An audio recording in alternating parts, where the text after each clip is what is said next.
Sing it, AJ. Sing it for us. Sing it loud and I'm not. clear. That's what we went with. We went with Bo.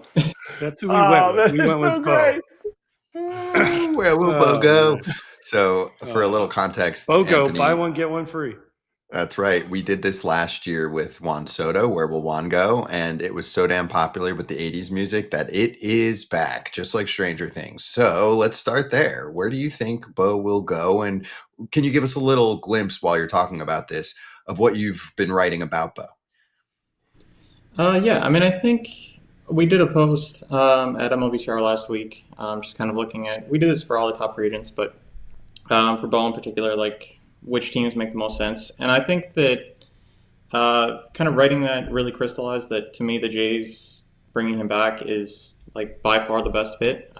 It's a situation where, Bo, obviously it's pretty common for players, even when they're hitting free agency, to say, yeah, of course I'd like to come back. But Bo has said that repeatedly, and he's talked a lot about his friendship with Vlad Jr. going back to their time in the low minors. And, they couldn't have gotten any closer to winning a World Series without actually doing it than they did this year. And so even if at some point, like the front office kind of hedged and was like, oh, we're going to acquire Andres Gimenez and he can be our long-term shortstop, I think it would be very difficult for them to get as close as they did to winning a title and then kind of back out because they don't want to meet Bo's asking price. What is the team getting? The Blue Jays know what they're getting. They know that he had a bounce back year this year. Maybe some things were lingering last year offensively.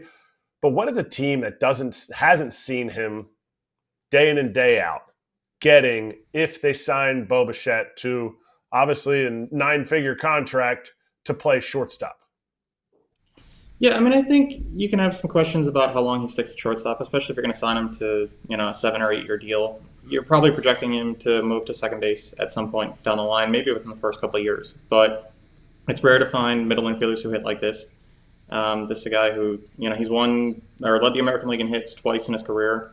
He would have done so again this year had he not missed the last 3 weeks of the season with a knee injury. He was banged up in 2024, but every other season of his career he's had an OPS above 800. And we saw even, he came back during the World Series after missing a month with the knee sprain, didn't have any game reps. Obviously, there's no minor leagues at that point. Comes back in against the Dodgers and hits, I think it was like 340. Hit that, monster home run off Ohtani in Game 7 that, had the Jays held on to the lead, would have been like one of the greatest moments in Toronto sports history. And so, I think that there are a few, infielders or really anyone around the league who you're more confident in. It's just going to make a lot of contact, going to, be a threat to hit 300 and potentially win a batting title at some point down the line. And to get that, even if he has to move to second base in a couple of years, to get that from a middle infield position is pretty rare.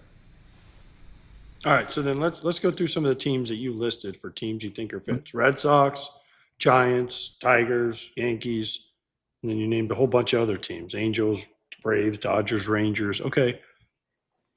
Giants, will they spend the money, right? Will Buster Posey be allowed to spend the money it's going to take to get them? Red Sox, again, same thing. Will they spend the money? And plus they have to bring back Bregman. They just went out and got Sonny Gray. Make the argument whether he's a number 2 starter or not. The Tigers, well, they have Gleyber Torres, and they have McGonigal. Is it Kevin McGonigal, the shortstop prospect coming, right? And then they have whoever plays third base for him. So they all sound great. The Yankees, again, will they spend? But they got Cody Bellinger. They have other options out there for what they're going to do. So it all seems like, yeah, they all are ifs and buts. But at the end of the day, it seems like the Blue Jays are the best team. So why have they not got this done? Because we can look at all these things and say, but they don't fit as well as he fits in Toronto.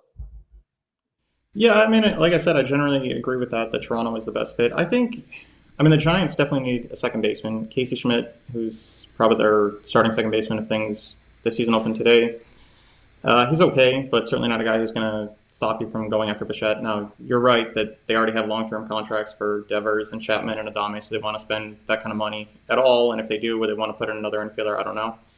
I do think Detroit would have made more sense had they not made the qualifying offer to Gleyber Torres. But, Javi Baez, he's had a great career. I know he had a strong first half last year, got back to the All-Star game. But if you kind of line up every team, especially contenders among the shortstops, like Baez is at the lower end of that at this point of his career. And so, You could sign Bichette, have him play shortstop for a year. If McGonigal does reach the majors at some point in 26, maybe he breaks in at third base. And, at that point, Torres is on a 1-year qualifying offer. And so if you want McGonigal as your long-term shortstop, okay, you break him in at third base, you move him over to shortstop in 2027, and you let Torres walk after this year and kick Bichette over. So I think that they could kind of move pieces around to make that work.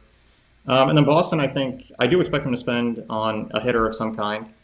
Now you can make the argument that going after Schwarber or Alonso or Munetaka Murakami, somebody, a pure power bat to play first base makes a little more sense for them. But right now they don't have a clear everyday second baseman, and I do think after the Sonny Gray trade, like adding, some kind of impact hitter is the next step for them. All right, I want to go to your dark horse teams that you wrote about. There's 4 of them: Angels, Dodgers, Braves, and Rangers.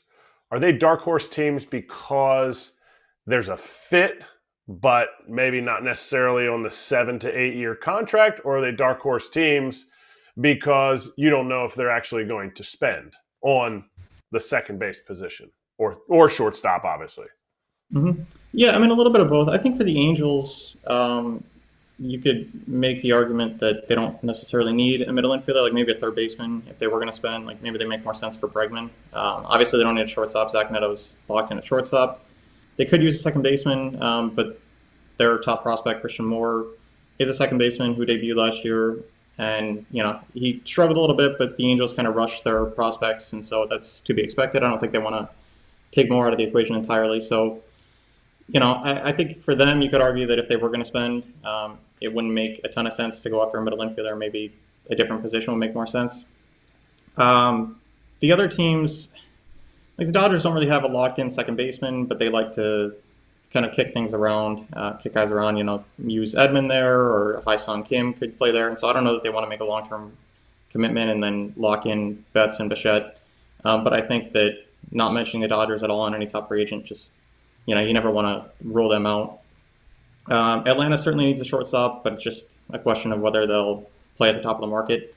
And if they are going to sign a free agent shortstop, then I imagine that they would prefer to bring back Ha-Sung Kim for less than half the price. And then Texas, they would have been not a fit at all a couple of weeks ago. Obviously, they just traded Marcus Semien, so they don't really have a second baseman. Now, part of the reason that they made the Semien-Nimmo trade is that they're probably scaling back payroll. But if we had more conviction that they were willing to spend, I think on paper they make a ton of sense. It's just a question of whether they want to give out a 7 or 8 year deal to anyone this offseason.